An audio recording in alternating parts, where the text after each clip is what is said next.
Good Monday afternoon to you. It's time for Sports4CLE, a special edition of Sports4CLE from the Great Lakes Collectors Convention presented by Greeny Sports Cards. And we are pleased to be joined by 92.3 The Fan's Daryl Ruiter. He is the Browns beat reporter for 92.3 The Fan. And Daryl, stadium, dome, refurbish, you've been all over this for a while.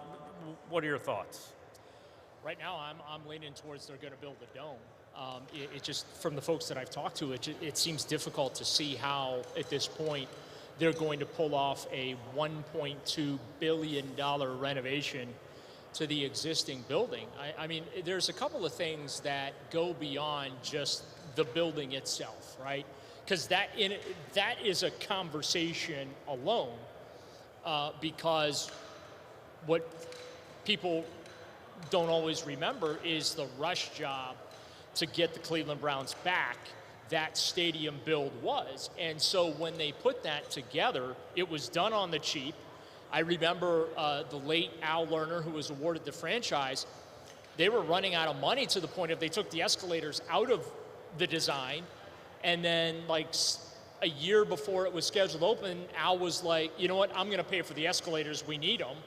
And so they like slapped them back in, but the infrastructure of that stadium just is not on par for what is required in today's NFL. It's only a half-size service level. It runs from the northeast side where the dog pound is, runs all the way to the north side down to the west, and then it ends. So the south stands and the dog pound, there is no service level there.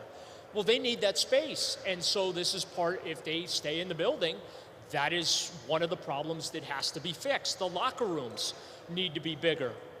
You need more staging space if you want concerts and other events to be rolling through that building, and they just don't have the room for it. The broadcast now of NFL games is just incredibly tedious with the volume of humanity that's involved in producing those and the technical gear and things like that. So the building is substandard. That's just one component. The second component is the location sucks.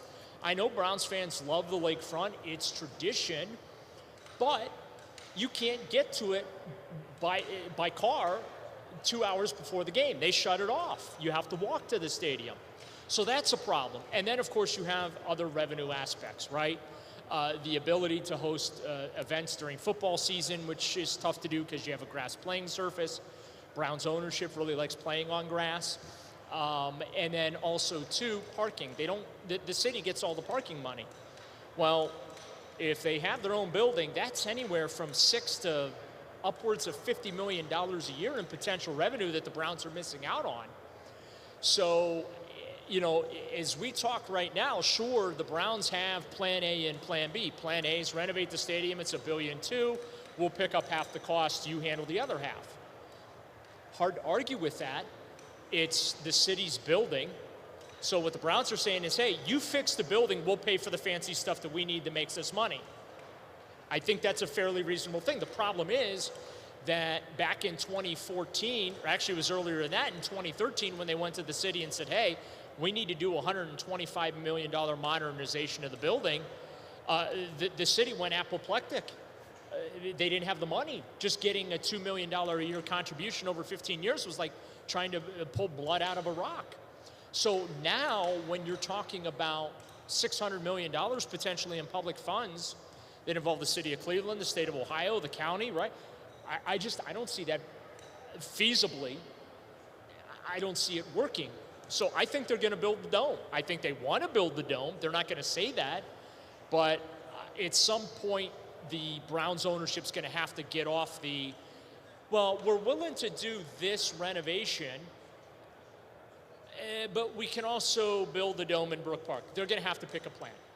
Yeah, and the dome makes more sense. If you just sit there and think about it, the dome is what makes the most sense. If you take everything else out of it, it just makes sense. All right, let's move on to some football stuff. Amari Cooper extension, do you expect that to happen? I never like to speak in absolutes. I think it will happen. I don't want to say I expect it to happen in the event that it doesn't. Yeah. Look, I mean, he's making $20 million per year. I don't know that his extension would pay him that. But I think when you look at his production the first 2 years here, David, I mean, he has been everything that you had hoped you were getting. And I always like to laugh at the folks that try and say he's not a number one receiver, or they don't want to speak of him in those terms. He's put up number one receiving numbers his first 2 years. Now, have the touchdowns been there? No, but that's not his fault. And then, of course, that game he had in Houston against the Texans where he just went absolutely ballistic. I was like 264 yards. It was a franchise single-game record. And he has put together a top 5 in franchise history receiving season. He's the only wide receiver now in franchise history to have back-to-back 1,000-yard seasons. He deserves an extension. Yeah, and the price of wide receivers, it's going to go through the roof. You got Chase, Jefferson, and now Diggs, who will be all getting free agent contracts coming up. So the time to do it, if you're ahead of the curve like Andrew Berry likes to be, is probably now. Well, that's why they did what they did with Jerry Jeudy. That's where I'm going next. What did you think of that extension? I have no issue with it. And look, I understand that Jerry is coming to Cleveland with something to prove, right? He did not have a great 4 years with the Denver Broncos. You know, first-round picks, you're a top 15 pick. There are expectations that come with that. And let's be honest about it. His production with the Broncos did not meet those expectations. The flip side of that coin is the three-ring circus that was their quarterback position during those 4 years, which we're all too familiar with here in Cleveland, pre-Baker Mayfield, Deshaun Watson. And I mean, even now with Deshaun, because of the injury that he had last year and the fact that they had to have 5 different starting quarterbacks to get through the 2023 season. But when I look at that extension for Jeudy, if he comes in and does what Andrew Berry believes he's going to do, you know, this is a player, too, that Berry has been trying to get here for a couple of years now. This isn't something where an opportunity presented itself and he's like, all right, let's just, he's in the last year of his rookie deal, 5th-year option, let's get him here and see if he... No, this is a player that Andrew Berry had been targeting, wanted him in the draft, couldn't, obviously couldn't make that happen, but now targeted him as far as a trade is, going back 2, maybe 3 years. And so he was finally able to get him. They gave up nothing to get him, which I love those trades. Andrew Berry is the king of, God, look what, a 5th-round pick for Amari Cooper. Berry does such a good job of finding value in guys and giving up as little as possible to get them, setting aside the Deshaun Watson trade. He wasn't the only one involved in that, and that's just all I'm going to say about that. But I love the Jeudy trade. I think that he fits what they want at that position. I'm hopeful that not only will that trade help Amari Cooper, but that it'll help Elijah Moore too. But extending him kind of feels like the Myles Garrett contract. When Myles Garrett signed his contract, it was a record contract for pass rushers. And now that $25 million a year that Garrett is getting looks like a bargain. You had defensive tackles asking for that this last free agent cycle. So I love the Jeudy trade. I think it was smart for Berry to, as I like to say, buy low on Jeudy with that extension. And if Jeudy does what Berry thinks he will, I think it'll be a bargain contract. But if he doesn't, then there's going to be a lot of critics of that particular move. Daryl Ruiter, Browns beat reporter for 92.3 The Fan, and I are going to step aside, take a quick time out. We will talk more Browns with Daryl when we return to this special edition of Sports for CLE.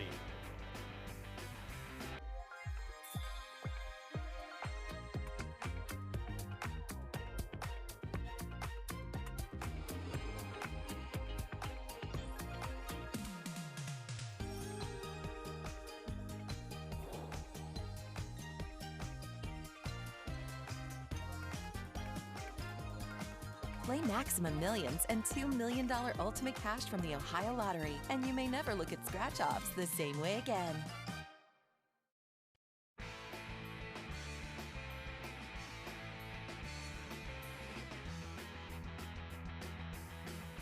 Welcome back to the Great Lakes Collectors Convention, presented by Greeny Sports Cards, special edition of Sports for CLE. We were pleased to be joined by Daryl Ruiter, Browns beat reporter for 92.3 The Fan. Daryl, we've talked a little bit about the Cooper extension, the Judy contract. Let's talk about the extensions for Andrew Berry, Kevin Stefanski. At the owners' meeting, we heard they were close. How long do you expect them to be, lengthwise, for Kevin Stefanski and Andrew Berry? 3 years, 4 years? And do you think they get done relatively soon? Well, I'm surprised they're not done already, to be perfectly honest with you. I've been waiting since February for those to get done, and everything that I've heard is that they are in the works, that they're, going through that process. Certainly, Kevin Stefanski, two-time NFL Coach of the Year, probably going to earn himself a little bit of a pay bump in addition to that extension. If I were the Haslams, it's been a very stable 4 years. And who would have thought we'd say stable and the Browns together before those 4 years? It's been a while. Yeah.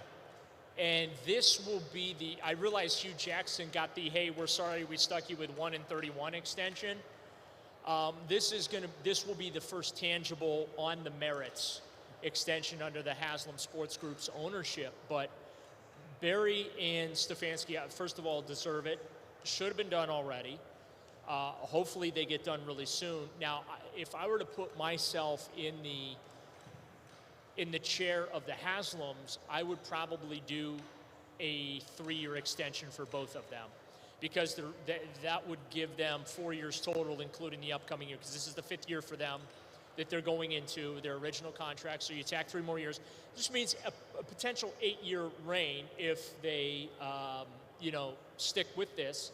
And then if something goes sideways, which, as we know with the Browns, is always a possibility, then you're not saddled with a 4 or 5 year contract that you're, having to pay out on the back end. But I'm really surprised it's not done yet. I hope both of them will get done soon, because I think both, and it's not been perfect.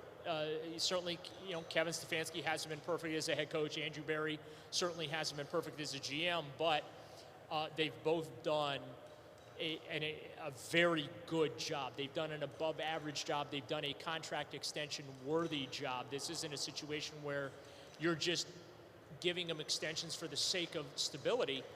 They have made the playoffs twice in 4 years. The 2 years that they didn't make the playoffs, you were derailed by injuries in your quarterback situation. So those are things that, well, the first one's out of your control. You decided to make the trade for Deshaun, so you made the decision to live with whatever discipline came down and whatever time you were going to be without him. So unfortunately, that kind of sank sank that season. But the 2 years where you had some stability with the roster, I mean, Stefanski's the first coach since Marty Schottenheimer to make multiple playoffs.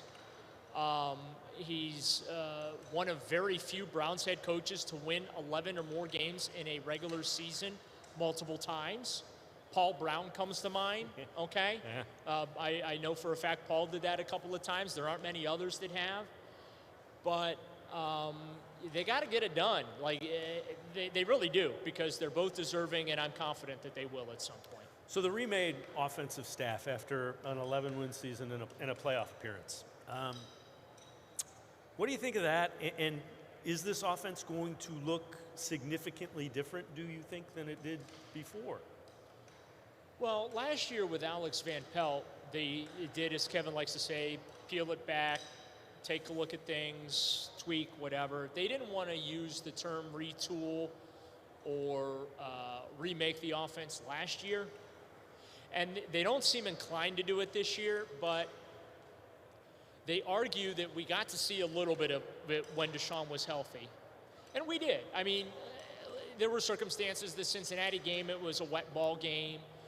The Tennessee game, it was beautiful, and they smoked them. I think it was like 27-3. They smoked the Titans in that game, and Deshaun nearly threw for 300 yards in that game. He would have if he would have finished it off, but they pulled him out of that game at the end, because why leave him in there? But we haven't seen explosive Deshaun consistently, and that's what this is all about. So bringing in Ken Dorsey, who worked with Josh Allen up in Buffalo, and I know a lot of people say, well, yeah, the Bills fired him in the middle of the season. I kind of feel like Dorsey was the scapegoat up there in Buffalo.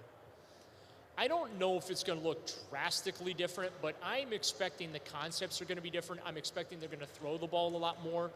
The run-first thing is over. Nick Chubb is not coming back to run for 2,000 yards. I just don't see it happening. And I love Nick Chubb. If there's anyone that can come back from having his knee sewn back together twice in his career, it is Nick Chubb. But this is going to be a pass-first offense. It's going to be Deshaun-centric. So whatever Ken Dorsey and Kevin Stefanski, as they put in, let's include Mike Vrabel in this process a little bit, even though he's in a consultant role. My expectation is that whatever they draw up for Deshaun is going to put Watson in a position to bring that explosive Houston Texan offense that we saw before the Browns traded for him. So what does Deshaun Watson have to do? And I don't mean stat-wise. What does this look like for a season if it's successful? What does Deshaun Watson have to do to make this a successful season? That might be the best way to ask this. We'll start with playing 17 games. Yeah, and then fair. hopefully playing 1, 2, 3, maybe 4 after that. A home one at 18, 19? I mean, this division is so hard to win, and I don't like getting into the or bust conversation because I don't think that's fair. You lose context, things happen, right? So I hesitate to say if they don't win the division, it's not a successful season. Just get back to the playoffs, get in the tournament, win a playoff game, but be available for all of them and be productive. I'm not going to sit here and say he's got to throw for 4,000 yards. It would be nice. That would be helpful because if he does that, then they will be playing in late January. But I would like to see Deshaun get back to the explosive player that they gave up 6 draft picks and fully guaranteed $230 million to. So if he's able to do that, and this team's able to make the playoffs for the 3rd time in 5 years, and they're able to win a playoff game, which will be 2 more playoff games than the Pittsburgh Steelers have won, like I think in the last 20 years, then I think that is a positive step forward. I'd love to. They are, believe me, they're focused on trying to win this division and get that home playoff game. I just think that if you're judging the season solely based on that criteria, you might miss the big picture. This has occurred to me, and I'm curious your thoughts on this. Do you think they would make the trade for Deshaun Watson again, as they sit here now? Yes. I agree with you. It's so hard to find. We did something last week on the show.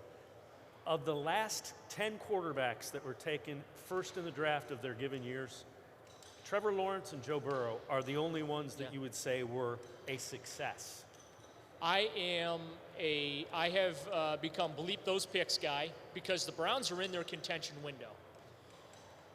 What you need draft picks for now is for developing talent for when you have your free agency losses. And going and getting wide receivers like Andrew Berry's used them for. Well, I mean, 3rd round death taxes and Andrew Berry drafts a wide receiver. But when I look at them having 5 draft picks this year, like those are all development. DeJuan Jones was a pleasant surprise last year. I remember seeing him in minicamp, and God, like the guy needed an oxygen tank. And then I remember seeing him in training camp. He looked like a completely different guy. And then seeing him on the field, completely different guy. And looks like a potential future Hall of Famer at times when he's out there. And they've got three offensive tackles right now. They've got, but you know, Jed's coming off injury. Jack Conklin's coming off a season-ending injury as well. You know, people are twisting themselves into pretzels at the thought that DeJuan Jones might be the 3rd offensive tackle coming off the bench, but you're paying him a couple $100,000 and you're playing Jack and Jed $13+ million each. Guess what? Those 2 dudes are playing. I'm sorry. If they're here, they're playing and they're healthy. That's the business of the NFL. You've got DeJuan under contract for a couple $100,000 for the next couple of years. So you can wait to make him a starter a year, even though he showed you last year filling in for both Jack and Jed that he is a starting caliber player. But when they're in this contention window, David, it's not about draft picks. And I am a believer in proven talent. And when they traded for Deshaun, setting the off the field stuff aside, he was proven talent. And I have no problem giving up draft capital for proven talent. Jerry Jeudy, you gave up a couple of things to proven talent in some respects, right? Andrew Berry knows what he wants and what he was getting in him. Amari Cooper, 5th round, you gave him proven talent.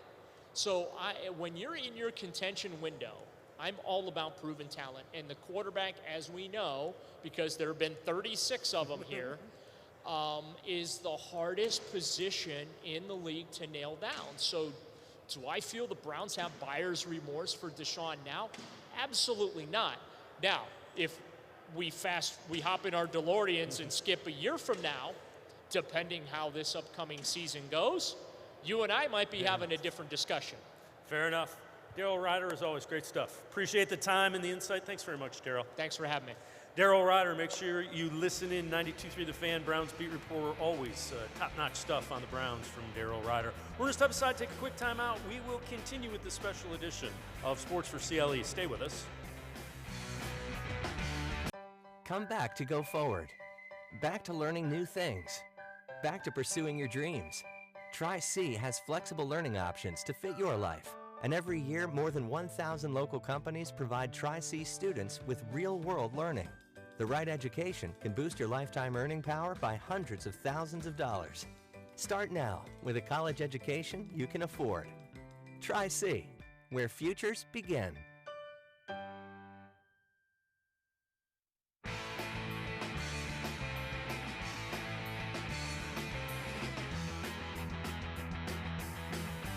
The special edition of Sports for CLE from the Great Lakes Collectors Convention presented by Greeny Sports Card continues. Pleased to be joined by the host of Afternoon Drive on 92.3 The Fan, Nick Wilson. Nick, let's talk a little bit about the Browns to begin with. Take a look at this roster. It is pretty much through free agency. What do you see? I actually really like the roster. I'm always a little skittish when you do things like bring them back, because just because it worked for 1 year doesn't mean it's going to work for 2 years. That being said, there's a lot of depth, and that is really, you start to look at this. They're 4 or 5 deep on the defensive line. Linebackers still need some depth, but you probably actually upgraded at middle linebacker. You're deep at corner and safety now because of your young guys coming through, your undrafted guys, your late round picks. And on the offensive side, listen, we all know the conversation resides around Deshaun.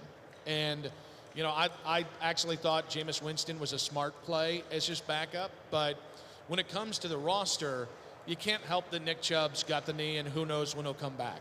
You can't help that Elijah Moore probably profiles more as a 3. But what they did that I really liked is, if you look at it now, everybody finally has a role in that receiver room. So you've got a 1, that's Amari. Jerry Jeudy, his production is of a 2. Then you've got Elijah, finally, if you just stop trying to use him as a gadget player, is a 3. And then you've got a bunch of depth pieces. And oh, by the way, your tight end's pretty darn good too. So I really like when you can look at this and say, all right, they don't have a Jamar Chase. They don't have a Justin Jefferson. But what they do have is somebody to fill each one of those roles in the wide receiver room. And so even if, God forbid, Deshaun, the shoulder thing flares up or there's more complications, which it doesn't seem like there's going to be, man, I got to tell you, they have a lot of talent. And I think they're at least as talented as they were last year, if not a titch more because of Jerry Jeudy, who, again, I know we want a number 1 receiver. I know we want a guy that's Tyreek Hill.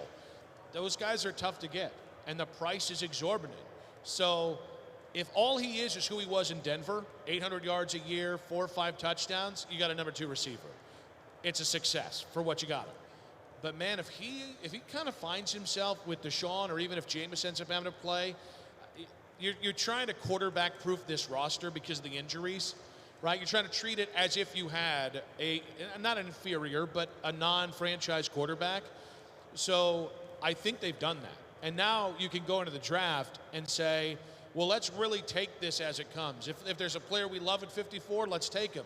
Maybe there's another trade down, to pick up a couple extra picks. Or I've been a proponent. It wouldn't upset me if they went quarterback in the top 100, given the long-term question marks at that spot because of Deshaun. So I just think they have carte blanche right now to do what they want in the draft, and I think that's a sign of a successful offseason. When you look at what they did, specifically Kevin Stefanski, with his offensive staff, it's completely remade. Yeah. What does that say to you after an 11-win season, and what's the goal of it, do you think? So I think it's the most interesting thing, and we talked obviously a lot about it on the show, but I think it depends who made the decision. I don't necessarily believe it was a Kevin Stefanski-led decision.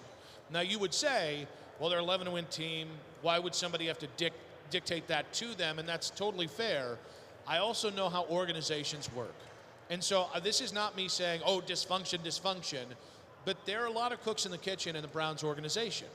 And, it's not as simple as Kevin's won two playoff seasons in 4 years and a playoff win in Pittsburgh his first year. It's not as simple as, well, he's the head coach. He has 75% of the power like it was 20 years ago or even 10 years ago in the NFL. So if it wasn't Kevin's decision, you could make a case that they ran out of patience with the offensive staff building the system completely and entirely around Deshaun. That doesn't mean if it was Kevin's decision or a Kevin-led decision that isn't the reason. But I think listen, we heard Kevin on the Deshaun podcast where he's like, well, this is how we're going to build around the quarterback, and you got to build around your quarterback. And I'll be honest with you, it goes in one ear out the other, because he said that all last year. And I think if you look at the first couple games of last year, they didn't really put out the spread out concepts that kind of make Deshaun the best version of Deshaun. So again, I don't think this is a negative, but I think this was, whether it was Kevin or whether it was the organization, I think they realized in the final 6 games of 2022, they were putting him in Jacoby Brissett's offense. Those are 2 wildly different quarterbacks. And I think this year, and injuries can be a part of that, I think this year they realized we still didn't see enough of an offense that mirrored what Deshaun did in Houston. So I think this was, no matter who made the decision, this was, we've got to do this. This isn't, this can't be, well, but I really like my offense. This can't be, well, but that's not what I'm familiar with. And so when you start bringing in Ken Dorsey, who, by the way, does like some of the same concepts that both AVP and Kevin Stefanski did, I think this is a clear sign of, all right, we're removing all excuses here. All right, first it was the talent around him. Well, we feel like we've built up a roster that can carry a quarterback that isn't a franchise quarterback, let alone Deshaun. And I think the staffs, I don't want to say it's a warning salvo, because again, that's very melodramatic, and I don't think we're there yet. But I think it's a sign to the staff. It's not just about Deshaun. You've got to put him in situations to be Deshaun, and there's a lot of reasons that doesn't happen in the NFL. It simply can't happen with this. You've got $230 million. You've got 6 top 100 picks. You've got now 3 years. They've said it's a 10-year thing from a contractual side, but you've got 5 years on the line, and you've already spent 2 of them. It's or get off the pot time. And so, I don't want to call it a warning salvo to Kevin, but I think Kevin's done a heck of a job. And I thought this year what I loved that he did was he won different ways. And that has been, for the first 3 years, it felt like the Browns wanted to win their way. And they'd rather lose their way than win a way that is counter to the way they want to do things. And the reality is that's not how the NFL works. You don't control the variables. You have to change on a dime, and you have to be fluid, and you have to be smart and think on your feet. This year, Kevin did it. I also think in a year's time, if Deshaun actually plays 16, 17 games, but he doesn't look like Deshaun, I'm going to tell you right now, guys, we know how the NFL works. And how the NFL works is either you make it work or we're going to scapegoat you and find somebody who will. And you don't have to look any farther than Baker Mayfield as a guy who, when he was great, they loved him. And when Maybe all of a sudden the play didn't match the antics. All of a sudden he was scapegoated. In comes Deshaun, and in comes the next 5 to 10 years of the franchise. So, next logical question then: who's under more pressure this year? Kevin Stefanski, Andrew Berry, Deshaun Watson? So I don't think Andrew is under much pressure, mostly because I think if you look at how the NFL works, GMs get a lot of time, and GM gets multiple head coaches. So, and I think and rightfully so. I think you can look at the rosters he's built and say, even if the drafting hasn't been what you wanted to, he's built some really good rosters. And with 2022 kind of notwithstanding, I think it's very simplistic to blame any of this on Andrew. I will go to my grave believing it wasn't as simple as saying this was an Andrew Berry decision. I think this was a Haslam, Berry, Stefanski, DePodesta decision. So I don't think it's going to be pinned on him. I think there is pressure on Deshaun, but the pressure that's on Deshaun is the pressure you put on yourself. Think about what this guy, and again, I'm not trying to defend him. I'm just trying to say, like, his image has been tarnished because of the allegations, the suspension, all that. Anytime now his name is brought up in the national media, that is the asterisk that is mentioned along with it. And now you're doubting whether you can do it again, because you had 6 games that were god-awful at the end of 22, and in 23, honestly, I thought he actually played pretty okay, but the shoulder injury is a real concern. So you're in this weird position where I think Deshaun, from an organizational standpoint, how much pressure can there be on a guy who you can't move on from for another 3 years? So I think the only pressure is self-doubt. Stefanski's got all the pressure. And it's just how the NFL works. And it happens that this deal is on the offensive side of the ball. He's an offensive head coach. And it doesn't take much to kind of put together how the NFL works. Everyone, Kevin's got to be safe because he's won the Coach of the Year twice. Coach of the Years have been fired before. And by the way, I'm not advocating for it. We talk all the time. I don't want to do coaching search radio. Are you kidding me? Oh, let's talk about Josh McDaniels for the 5th time. Get Tom McDaniels real good and mad at me in Canton for saying that I don't think his son should be the head coach of the Browns. And here's the thing. Does it drive ratings? Yeah. You know what else does? Having a good show and working your butt off and doing a good show and talking about the Browns. The difference between coach radio and ratings and just normal Browns talking ratings, you talk Browns, you're going to be okay in this town. So, it's not me wishing it, but I think something we don't do enough in Cleveland, and it's not just Cleveland sports talk, it's, as I say this as a fan without judgment, we look at it as it is, and we don't do the ellipses.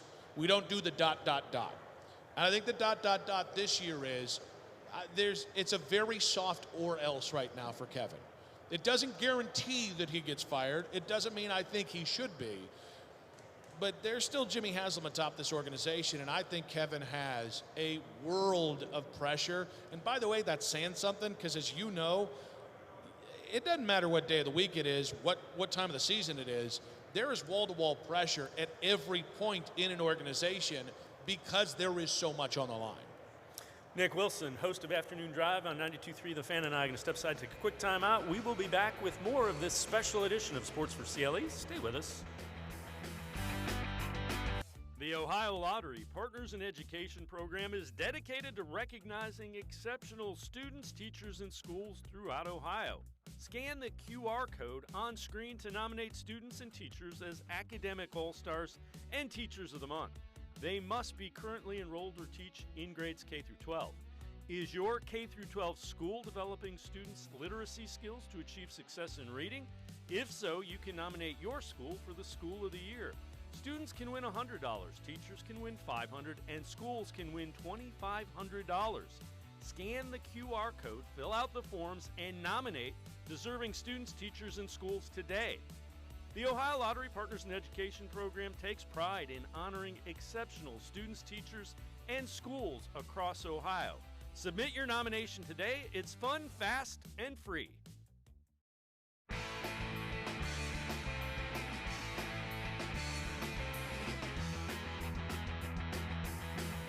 Welcome back. Special edition of Sports for CLE from the Great Lakes Collectors Convention, presented by Greeny Sports Cards, along with Nick Wilson, host of Afternoon Drive on 92.3 The Fan. I'm Dave Bacon. Nick, as this show airs, it's home opening day for the Guardians. Over the weekend, got some news. Shane Bieber will need Tommy John surgery, lost for the year. Obviously, a huge blow. Was pitching really well. Yeah, what a gut punch. You know, those first 8 games, you start 6-2, you annihilate Oakland, you have your way with the Mariners, and then you start that Minnesota series with a strong win as well. And Bieber was a big part of that, you know. And in so many of the conversations we've had about the Guardians, I actually have a burger bet with Daryl Ruiter, who I know is going to be on your show at some point. Daryl and I have a burger bet because I believe this team is going to win 83 or more games. I think this team, I don't think this team is very much different from the team that won 92 games in the Central and had, you know, the Yankees on the ropes in the second round of the playoffs 2 years ago.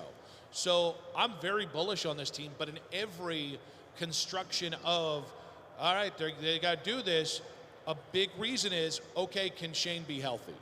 And, you know, in a way, last year, his injury, McKenzie getting hurt, Quantrill getting hurt, that started the unraveling. Everybody put it on the offense last year, but no, it was you had to replace guys who could go 7 or 8 innings most nights with guys who could go 4 or 5 innings. And that taxed the bullpen. And so the rookies did a good job. Gavin Williams and Logan Allen and Tanner Bybee did a good job, but they did a good job at a smaller rate, and they weren't pitching the same kind of innings. So all of a sudden your bullpen falls apart. And then there's more pressure on the offense, and then it becomes this Ouroboros of pressure, and it just fell apart. And they were still a 500 team until they made those deadline deals to trade Savale and Josh Bell. I'm not convinced that'll happen this year, the falling apart. I'm not. But what this does is I just believe in the value of an ace. And there is the ace that we talk about when it comes to this guy's going to go out there, win 20 games, strike out 250 people, give you 200 innings, all that. And that's great. Win a Cy Young. Shane's done that. That's great. Invaluable. And the other half of the ace is something we've seen with guys like Corey Kluber. We saw it with CC back in the day. We saw it with Kevin Millwood the 1 year here, where there's a guy that's your number one starter that sets the tone for everyone else. So that's my concern with Bieber, is now you've got to find, and I love that Cookie Carrasco's here. I know a lot of people think he's washed, but he's a guy that's familiar. He's a veteran. He can help a young pitching staff and a young rotation. So it's a big hit, but I'm telling you, it didn't take too much for people who want to count out the Guardians this year, and that's because going into the season, there wasn't a lot of faith that this team could do something. I hope they prove everybody wrong, because I personally think they still have enough. Yeah, you're going to need, you might have to find another starter. Yeah, all of a sudden the bullpen might have to be a little more important. Well, now it's year 2 of Gavin. Now it's year 2 of Tanner. Now it's year 2. If they lose McKenzie, it becomes a real problem. If they lose, oh my gosh, if Cookie gets hurt, or if Gavin Williams' injury keeps him out longer, then the numbers start to become a lot more difficult to make work. But lost in all this, they got a very competitive team, and I like the way they're competing right now. And so it'll be interesting to see how, over the next couple weeks, how they handle the loss of Bieber in that locker room, because a good team just keeps on moving. And we saw that in 2022 with this same team. Yeah, the challenge now is those 3 young guys in their second year, they got to grow up pretty quickly. There can't be any, well, I got to adjust because the league's adjusted to me. You're now counting on Logan Allen and Gavin Williams and Tanner Bybee to be as good as they were in their rookie years. Well, and, I think what's interesting is I think Gavin, so it's so tough because it's like choosing between my kids. I got 3 kids, and like at any given moment, I probably get along better with one than the other, but I love them all the same, and I feel that way about the Guardians pitchers. I look at Gavin, though, and I see a future ace, both from a stuff perspective and kind of the way he carries himself. That being said, Bybee's first couple starts, I mean, that Minnesota game, he didn't have his best stuff. And, if you look at the box score, you think, oh, what a hell of a performance. You watch the game, you think it's even better a performance because he just battled. And that's another ace-like quality. Like I said, there's about 5 different ways to define an ace. And so now I'm watching Tanner, and I'm like, oh, so you're telling me he's going out there and giving you 2 really nice starts on 2 days where he's not quite where he needs to be? Oh, I like that. So Logan's the one guy I don't know. He's a nice pitcher. I'm not saying he's not. But, I can see Gavin being a strong 1. I can kind of see Tanner Bybee being like a Cliff Lee from the right side, a guy who on most staffs would be a 1, and now he's like a 1B. Logan, he's kind of a wild card. I love that he's a lefty. I love his kind of the pitchability. But the good news is this organization, when it comes to bats, it's still a little murky. When it comes to arms, I think they know how to not put too much pressure on them. And I thought, this is kind of the first challenge of Stephen Vogt as a manager to say, all right, do you go on a 2-game schneid now? Do these guys react to this? Or do you go on a 5, do you keep winning, keep playing 750 baseball? And, whereas with Tito, we just got to a point where it was trust in Tito. Now it's going to be, all right, gain my trust, Stephen. So I think the arms can do it. You just got to stay healthy. As we've seen with Sticks McKenzie, you just got to stay healthy. But the good news is, from a stuff perspective, I have no reason to believe each one of these guys can't take a nice step forward as the league adjusts to them. And then, of course, the league will adjust again. And then you'll have, that is the kind of playing catch that happens in baseball, the catch-up game. What does the offense need to do to be effective enough? Who are some of the keys there? I mean, you know what you're going to get with Quan to a certain extent, with Naylor and with Ramirez. If any one of those 3 doesn't do what you expect, now the offense is in trouble. But who needs to step up? So it's interesting you say the thing about Quan, because I kind of felt like like Tom Hanks in Castaway screaming Wilson on an island, because last year, Quan was good, but he wasn't who he was as a rookie. And I'll give you, there's a few different ways of looking at it. His strikeouts were up. His walks were not, for the first time in his major league career, he had more strikeouts than walks. His rookie year, it was reversed. And I'll give you an advanced analytics, the WRC plus, weighted runs created plus. His rookie year, he was plus 127. That's pretty darn good for a leadoff hitter that doesn't have a lot of power. For a contact guy, that's about, you're kind of in a sweet spot there. Last year, he was just over 100. 100's a league average. So it might not, you look at the straight up stats and you're like, well, he was very close to who he was a year ago. Not really. He chased a lot more balls last year. He didn't swing to his game. Early on, he's hitting like the guy he was as a rookie. And I would say the same thing about Jimenez. Jimenez, the power drop last year, the plate discipline, I think he just put too much pressure on himself. They need him in the middle of that lineup. To me, it's those first 4 guys.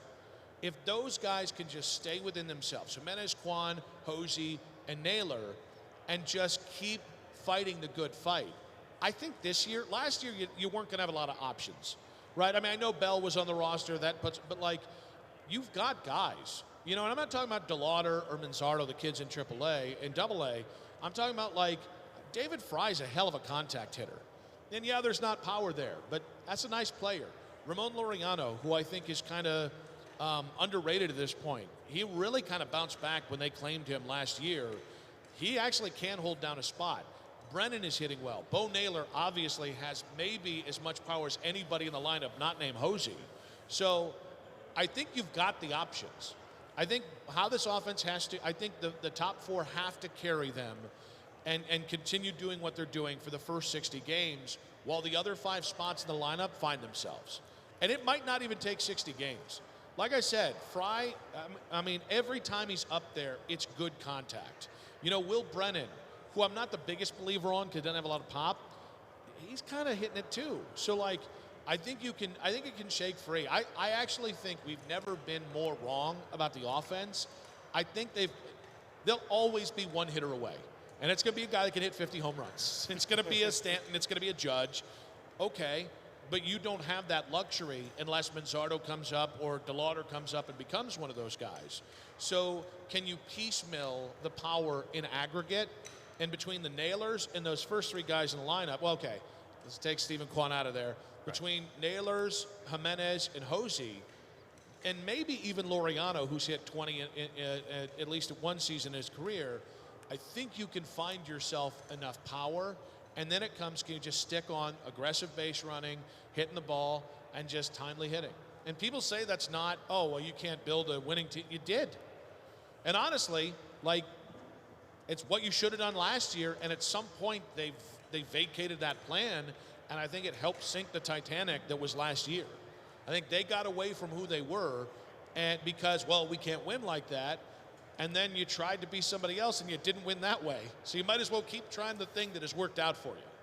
Nick Wilson, as always, appreciate the time and the insight. Thanks very much. Anytime. Thanks so much. Nick Wilson, host of Afternoon Drive on 92.3 The Fan. We're going to step aside, take a quick timeout. We will have more on this special edition of Sports for CLE from the Great Lakes Collectors Convention, presented by Greeny Sports Cards. Stay with us.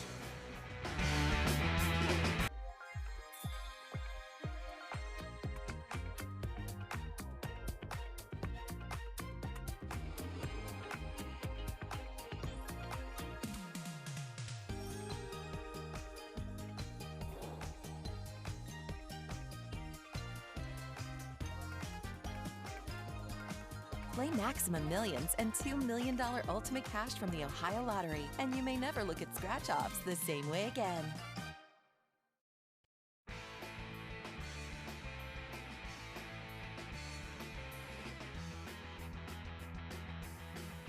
Sports for CLE continues a special edition from the Great Lakes Collectors Convention presented by Greeny Sports Cards. And we are pleased to be joined by Adam the Bull from the Ultimate Cleveland Sports Show, among other shows as well. Talk a little bit about the Guardians. So as we speak now, we are just starting to hear about Shane Bieber needing Tommy John surgery. Yeah. That's a devastating one for the Guardians. This is crushing. I mean, this is probably the worst possible. I mean, I guess maybe Jose, but to me, this is the worst possible thing that could happen to the Guardians. It's so frustrating because they get off to a great start. And we talked this week on our show about the fact that, you know, the diehard Guardians fans, they're in, right?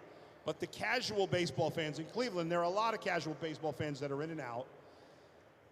There was no reason to get excited about this team in the offseason. They spent zero money. Their biggest outlay of money was $4 million for Austin Hedges.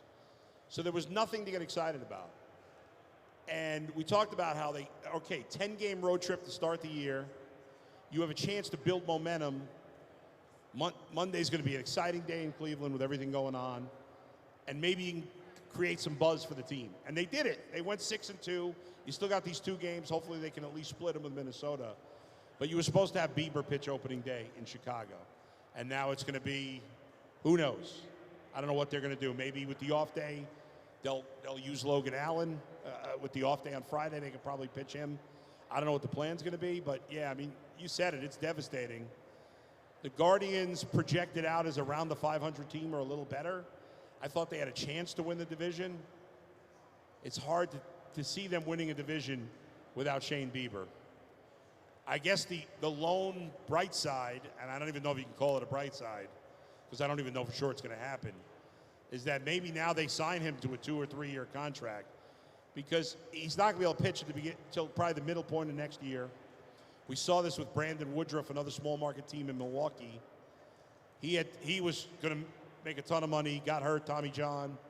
He re-signed with Milwaukee this offseason. Maybe it keeps him here, but I'd certainly trade him walking and having a great year for that. So it stinks. So you look at the starting rotation. You got Allen, you got Williams coming back. Yeah, they need him back. Yeah, big time. You have Bibee, who's looked good. Those are 3 guys that are in their second year. Yeah. You can't count on all 3 of them to take a huge step in the second year. You would think one of them is going to take a really good step, one of them is going to do about what they did last year, and one of them probably regresses a little. Yeah, I mean, it's fair to say. I mean, they're all very talented. I think Williams and Bibee in particular can be number 1, number 2 starters, no doubt. But yeah, I mean, with a young pitcher, there's always going to be some inconsistency. They haven't thrown a ton of innings, so how many innings can you have them throw this year? And right now, you're counting, especially on Bibee and Allen, who are healthy, on a lot of innings.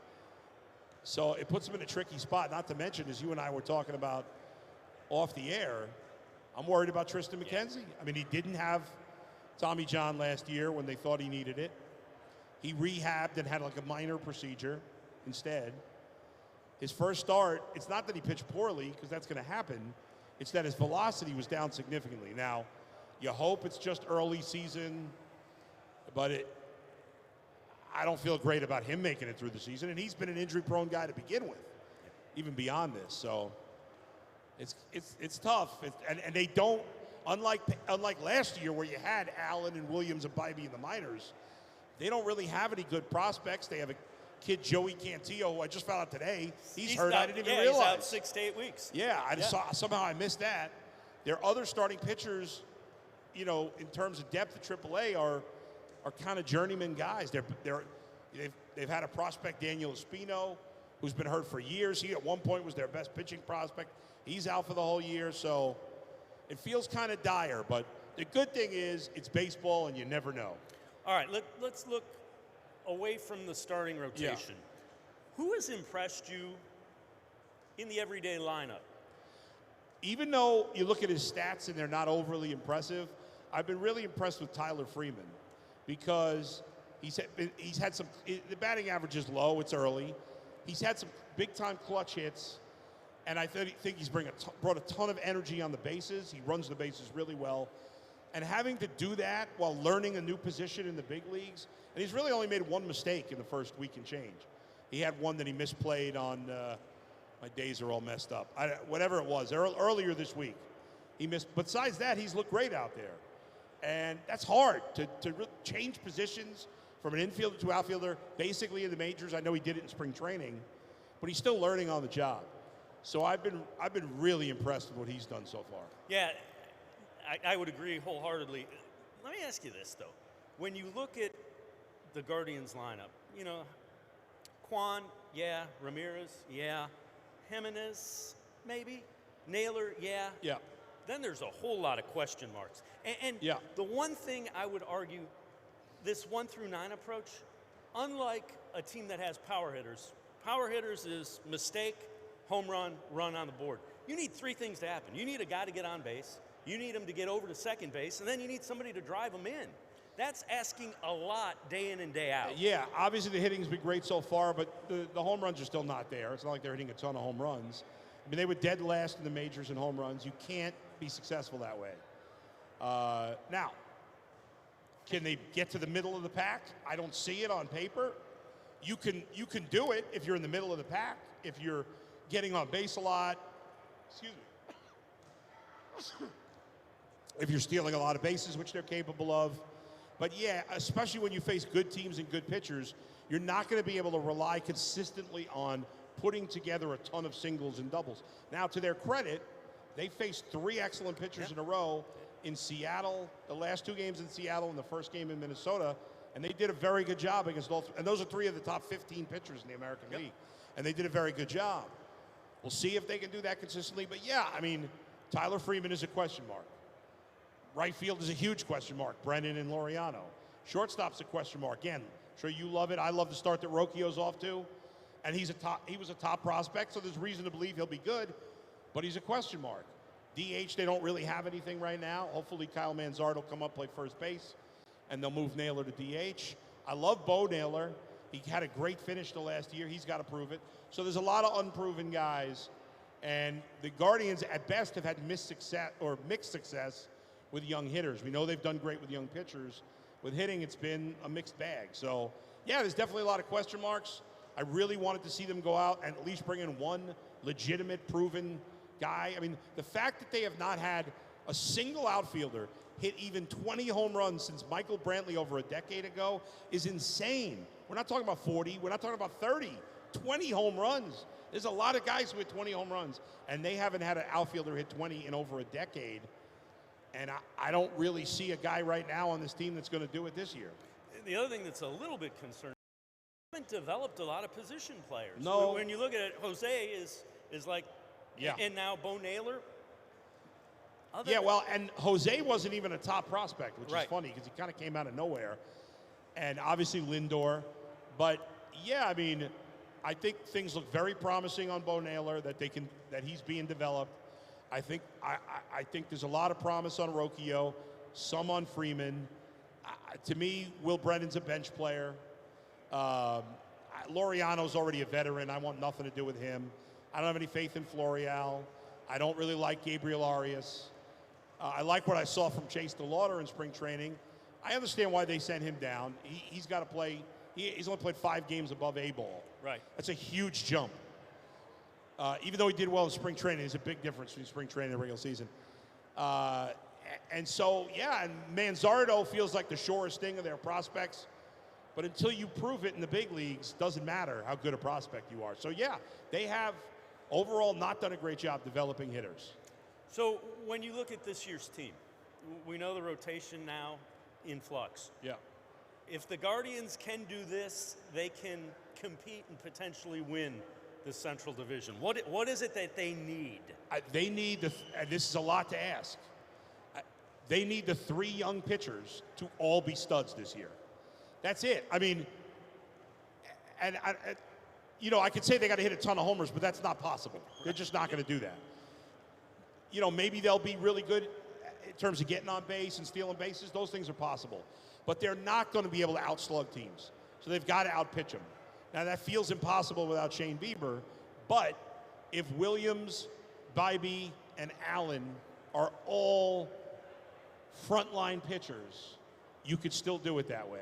And that's possible. It's a lot to ask for young guys, but I think that's more realistic than saying, well, they got to finish 9th in home runs this year.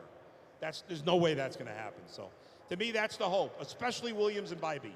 If those two can pitch at a Cy Young level, which I think Bybee did last year, or at least close to it, and Williams a little below that, I think they both have the ability to do it. Can those two especially, be aces this year? That'll give them a shot.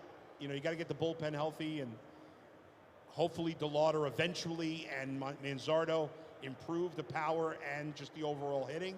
But I think if they're going to be legit, it's got to be on the arms of those 3 young guys. Adam the Bull, appreciate it. Thanks so much for the time and the insight. Appreciate it very much.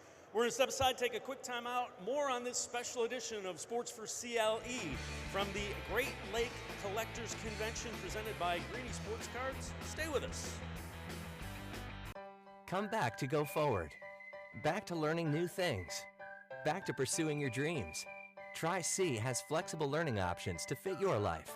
And every year, more than 1,000 local companies provide Tri-C students with real-world learning. The right education can boost your lifetime earning power by hundreds of thousands of dollars. Start now with a college education you can afford. Tri-C, where futures begin.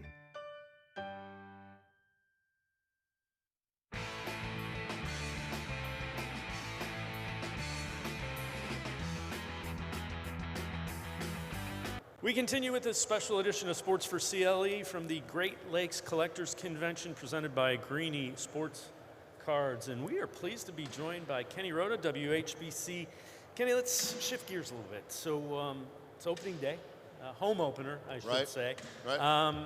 Just finished up Women's Final Four. I know you were down there. National Championship game was yesterday, Final Four. The atmosphere, we were talking a little bit about that. What did you think of it? Phenomenal atmosphere. I mean, the Caitlin Clark effect is what it's called. Look at the TV numbers, right? Look at the attendance numbers when she was on the road this year. The numbers she drew and continues to draw, and I'll be curious to see if that follows her to the WNBA, as she'll be the #1 pick, in the draft. But Cleveland did a fabulous job of hosting everything. Yeah, there was a questionable call on Friday night. Wait, what day was? Friday night. Friday night. Because there's yeah. just basketball all weekend, right? So the women's Final Four Friday, men's Final Four Saturday, women's final Sunday, men's Final Four tonight, Monday, right? So questionable call. I thought it was a foul. If it's a foul in the first quarter, and it's a foul in the second quarter, and it's an offensive foul in the third quarter, guess what? It's a foul with 4 seconds left. And I thought it was a foul. So they get the benefit of the doubt. The rematch from last year's semifinal when Caitlin Clark beat South Carolina to end their perfect season. You get the rematch and everything. I just enjoyed watching her play. I got to cover all the press conferences with her while she was in Cleveland. She handled it as well as anybody's handled press conferences. the eye of the sports world, not just women's basketball, is on her. She right now is the #1 draw in all of sports. And I thought she handled herself very well. And so, kudos to her. And now let's see if it carries to the WNBA, and can women's college basketball maintain this level of interest now that she's gone. All right, let's turn our attention to the Cavaliers. Leaking oil as they get into the playoffs. Donovan Mitchell clearly not quite right. He's trying to get there. I'm concerned about the way Darius Garland has played. I'm going to be honest with you. We sat here a year ago. Yep. At I remember the Great Lakes Collectors Convention, and they were going to play the New York Knicks in the first round of the playoffs, and I said Cavs in 7, 4-3, right? And they lose 4-1, but I remember telling you specifically about Darius Garland and the physicality. Yep. And unfortunately, he breaks down. And I know, no fault of his own, broken jaw, anybody, I mean, that's horrible. But it's always something with him. And then Donovan's got the knee and the broken nose. And so this team, like you said, leaking oil, they're still not a physical team. They're a finesse team. When the playoffs roll around, it's a physical type of basketball. If they match up with Orlando and Indiana in the playoffs, I think they have a chance of winning a series. If they play Philadelphia, Miami, and even the banged-up Knicks with Julius Randle down for the season, I think they would have problems. So it's going to come down to where do they end up in the final seeding? Do they get home court advantage, which didn't help them last year, but you always want that. And then who is the matchup against as to whether or not they can advance to the second round, which, and let's be honest, David, play-in game 2 years ago. Yep. Playoffs last year. This year, you're expecting at least to win one series if you're progressing properly. If they don't, then it's time you look at J.B. Bickerstaff, Darius Garland. Do you trade him in the offseason? Donovan Mitchell, does he sign here in the offseason? Or if they bow out in the first round of the playoffs again, is he not going to sign here? So, yeah, unfortunately, as good as things were going when they won 18 of 19, the complete opposite. They're under 500 since the All-Star break. So do you think that bad taste from last year's playoff is kind of tainting the way we're looking at this year's playoff? No, you got to prove it. I mean, come on. That's fair. Prove it to me that you can win a 7-game playoff series. You didn't prove to me you could win a play-in game. Lost both of those. You didn't prove last year with home court advantage you could beat the lesser-ranked team, right? So I need to see it before I believe that JB's the right coach, that he can he got out-coached last year by Tibbs, right? Yeah. So he's got to elevate his game, his coaching style, as well as the players. So I'm one of those people that I need to see it as opposed to you telling me it's going to get done. Show me, don't tell me. So here's my hope. All right. You got Strus. I think he's a physical guy. I think he brings some intensity. Niang the same way. And Morris. Those three guys, I think if you had them last year, I'm not saying they would have won the Knicks series. They wouldn't have gone down without swinging some elbows and pushing Knicks back, if you will. Fair assessment, yeah. Can they make a difference? We're talking about an inconsistent Max Strus. Fair and enough. that's what he was in the final. Go look at the finals That's what last he is. year, right? And that's who he is. Yeah. Karis LeVert, that's who he is, inconsistent, right? Niang is a bench player. Now, he's not going to take any crap from anybody. And Marcus Morris is that guy that if he's on your team, you love him. If he's on the other team, you hate his freaking guts, and you think he should be thrown out of every game, right? He's already got ejected once this year. They need that. Yes. This team needs Yes. that. Yeah, and so those guys can help, but I don't know if they're good enough players to put them over the hump. But in certain situations, against a lesser opponent, yes, I think they can help. Against what will be considered a better opponent, I don't know how much of a difference they'll make, but it's an improvement over last year's soft team. So Donovan Mitchell, you kind of alluded to it. Do you think they're able to sign him to an extension? They can give him more money.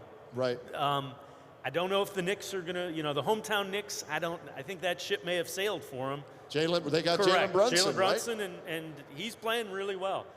Do you think Donovan Mitchell signs an extension here? I will say this. A lot of guys will take the money and then ask for a trade after because well, at least I got the money. I'll give it a try.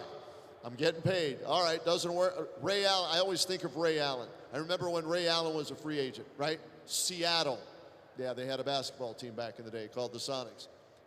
Ray Allen signed the deal and then got traded to the Celtics, right? You look at these guys, and Kyrie's demanded a trade, and you can go through the list of guys, James Harden and others, right? So I think he will sign for the most money, but that doesn't necessarily mean he will play the remainder of that contract in Cleveland if they don't figure it out and get beyond the first round of the playoffs. You know what, that's fair for him too, because before he got hurt, ball in his hand, Garland out, that's as good as he's been. There's nothing more you could ask from a player than what he was giving you with both Garland and Mobley out. His assist numbers went up. Yep. They won 18 of 19. And supposedly 2 of your core 4 weren't there and you played better basketball. That's a little worrisome, isn't it? I mean, those are guys that you're supposed to build around along with Donovan. When you got a guy that seems like he's pretty special, though. So worrisome, but yeah. So let's take it to this next level then. Bronny James has declared for the NBA draft. Cavs have a second-round pick. Yeah. Do they take him and try to do what LeBron has wanted to do, which is play with his son? I don't know. Here's what I think. Throwing it out. I think he's putting his name in the NBA draft to get a grade from the scouts on where they see him. Now, God bless the kid. He's lucky to be alive, right? First and foremost, that's the most important thing. As a father, couldn't imagine, right? So that's the most important thing, whether he plays in the NBA or not. He's alive, and that's what's most important, to be, a dad maybe one day of his own and still, be part of the family. So I think he put his name in the NBA draft to get an idea of what the scouts think of him. I think he needs another year of college basketball, and that's okay. I mean, that's fine, considering everything he went through, right? And everything USC, they got a new coach now, and he is also in the transfer portal. And Duquesne with Drew Joyce Jr., now the head coach taking over for Keith Dambrot. So could he end up there? Could he end up at Ohio State? I saw on social media there was a shot of him in a Buckeyes uniform. So for me, I think he needs another year of college basketball. And I've also seen somewhere on social media, and you don't know if this is 100% accurate or not, it's social media, but LeBron has kind of backed off wanting to play with him. And I think that's good because there's you're LeBron's kid. The pressure of having to deal with arguably the greatest basketball player of all time as your dad, and you're trying to follow in his footsteps, can't even imagine the pressure, what that's like. So I wish the kid, first of all, good health, nothing but the best. Hey, would it be a great story if it ended up where both of them are in Cleveland and LeBron retires as a Cavalier? Absolutely. But I don't know if that's realistic. Kenny Roda, as always, great stuff. Appreciate the time and the insight. Thanks very much, Kenny. Make sure you check him out. Kenny Roda, WHBC 1420 down in Canton. Always really good stuff. That's going to do it for this edition of Sports4CLE. I want to thank Greeny Sports Cards for having us here at the Great Lakes Collectors Convention Center. Have a great night, everybody. We'll see you tomorrow at 4 on Sports4CLE.